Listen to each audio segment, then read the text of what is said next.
ધોરણ 9 વિષય ગણિત.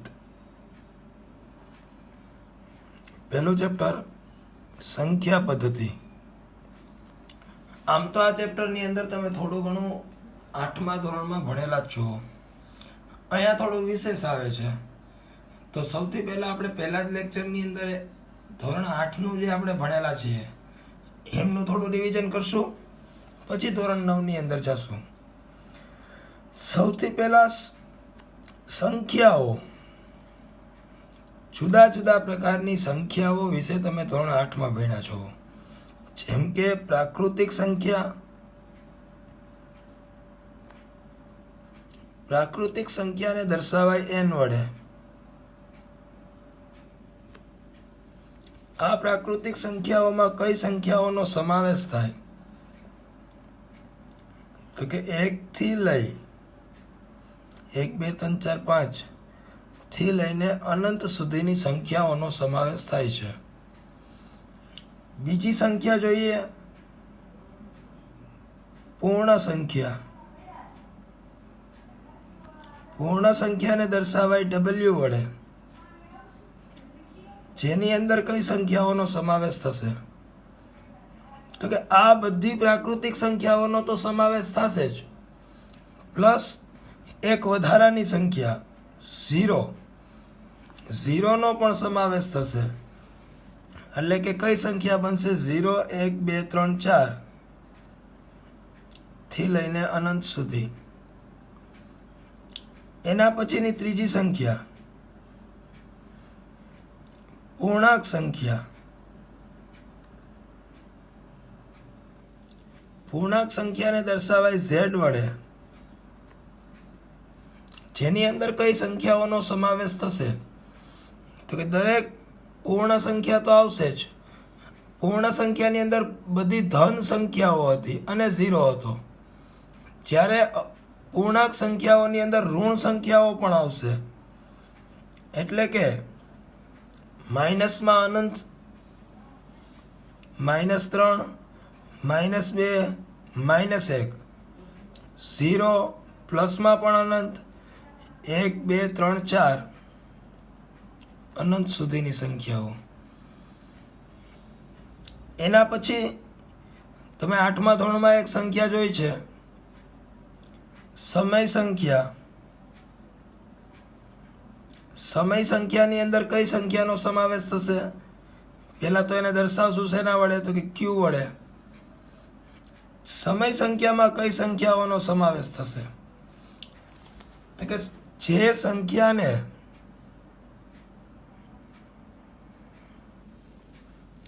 p/q વડે દર્શાવાય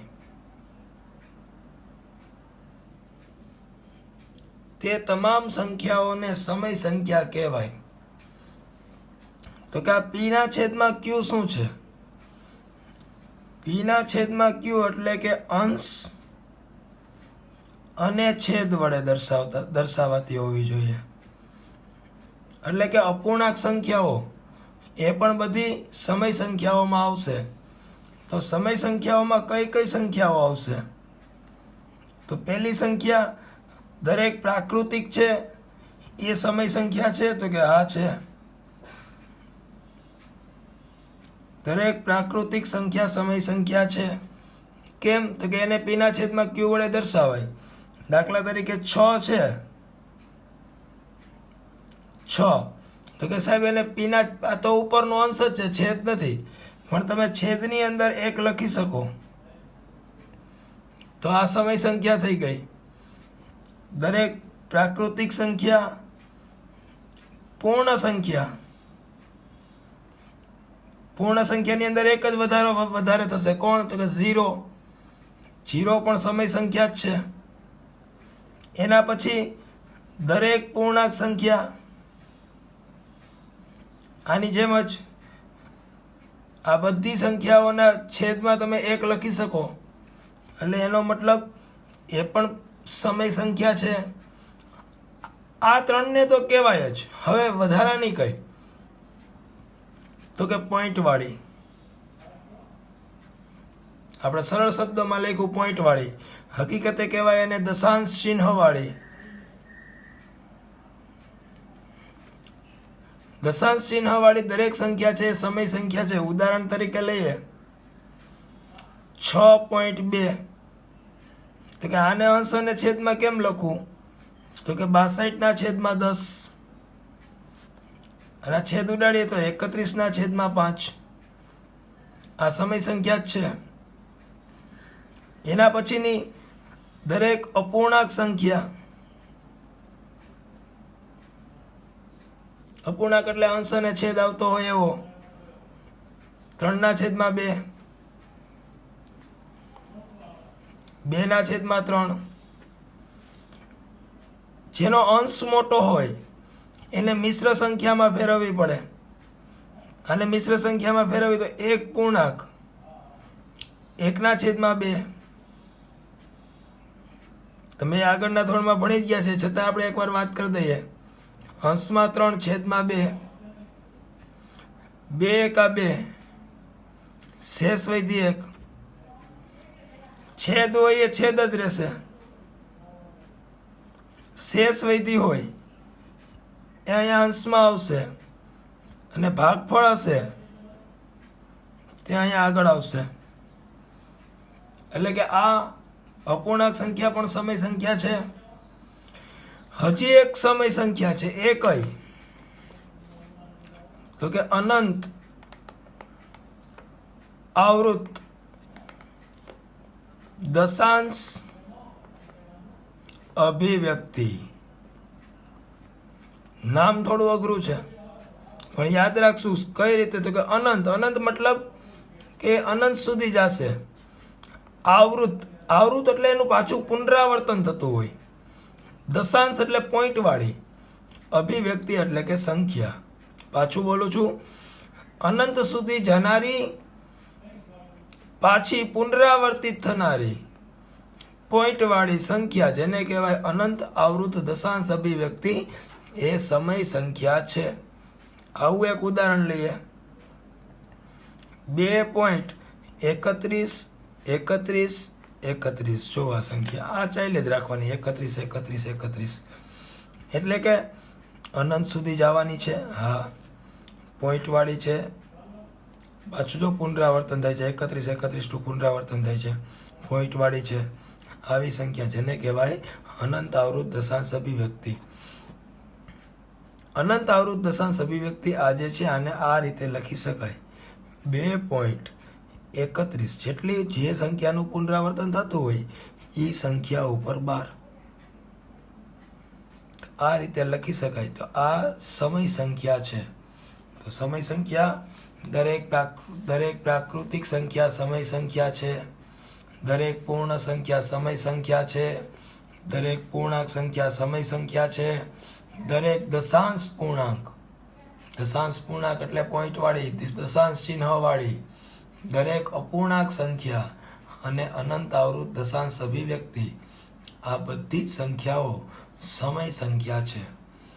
આ બધું આપણે ધોરણ 8ની અંદર ભણેલા છીએ. ધોરણ 9ની અંદર આપણે એક નવી સંખ્યા જોવાની છે, અસમય સંખ્યા. અસમય સંખ્યાને દર્શાવાય આઈ વડે.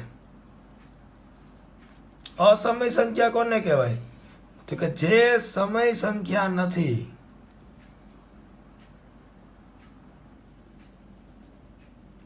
તેવી બધી સંખ્યાને અસમય સંખ્યા કહેવાય.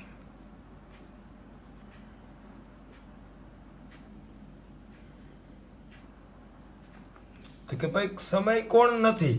તો કે આ સિવાયની કઈ કઈ સંખ્યાઓ આવશે?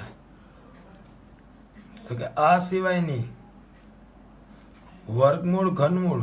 પણ કેવી? કે જેનું વર્ગમૂળ ન નીકળે. વર્ગમૂળ ન નીકળે એટલે કે પૂર્ણ વર્ગ ન હોય અને તમે વર્ગમૂળમાં મૂકી દીધી હોય, પૂર્ણ ઘન ન હોય અને તમે ઘનમૂળમાં લખી હોય, આવી સંખ્યા સમય સંખ્યા થશે. બીજી તો કે અનંત, અનાવૃત, દશાંશ અભિવ્યક્તિ. જો અહીંયા એક જ શબ્દનો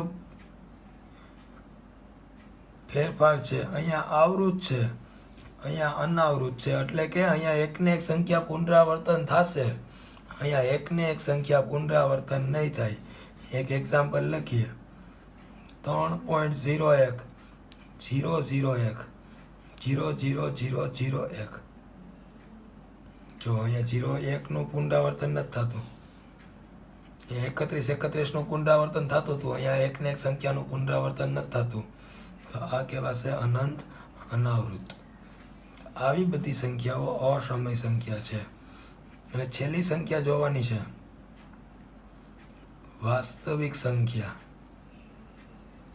વાસ્તવિક સંખ્યા કોને કહેવાય? તો કે વાસ્તવિક સંખ્યા એટલે આર. તો કે સમય સંખ્યા પ્લસ અસમય સંખ્યા બે ભેગી થાય, સમય અસમય બે ભેગી થાય એટલે એને કહેવાય વાસ્તવિક સંખ્યાઓ. તો આ આપણે અત્યારે ઉપર છેલ્લી ધોરણ 8નું પુનરાવર્તન કર્યું અને 9મા ધોરણમાં કેના વિશે ભણવાનું છે એના વિશે વાત કરી. આગળના લેક્ચરની અંદર આપણે કેવો પ્રકારનો ટોપિક ભણવાનો છે, કેવા પ્રકારના સમયના દાખલાઓ આવશે, અસમયના દાખલાઓ આવશે, એના વિશે ચર્ચા કરશું.